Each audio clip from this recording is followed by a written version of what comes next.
நிகிதா அப்படிங்கிற ஒரு டாக்டர் அவங்க தான் இந்த கேஸினுடைய முதல் இது.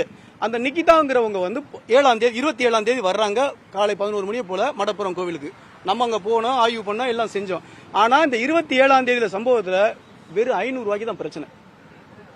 500 ரூபாய்க்கு வந்து இந்த வீல் சேர்ல வந்து அஜித்குமார் கேட்டாப்லையா, இந்த நிகிதாங்கிற மேடம் என்ன 500 ரூபாய் கேட்கிற, நான் உனக்கு 100 ரூபாய் தர்றேன். இந்த வாக்குவாதம் தான்.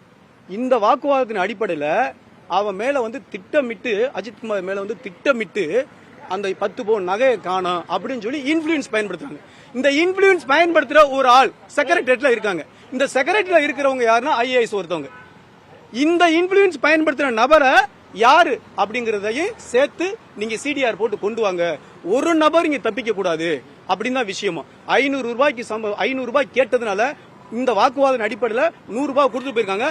இதையே அந்த நிகிதாங்கிற அந்த மருத்துவர் வந்து வீடியோல தெரிவிக்கிறாங்க, அந்த பையன் ரூடா பேசினா அப்படின்னு சொல்லி.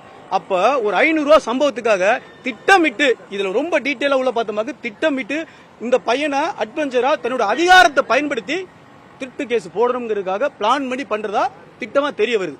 இந்த விஷயத்துல பாத்தீங்களாக்கு அந்த இந்த நிகிதா மேடத்துக்கு செக்ரட்டரியேட்ல இருந்து ஒரு IAS ஒருத்தர் தொடர்புல இருக்கிறாரு. அவங்க இன்ஃபுளுன்ஸ் பண்ணி தான் இந்த பையனை தூக்கிருக்காங்க.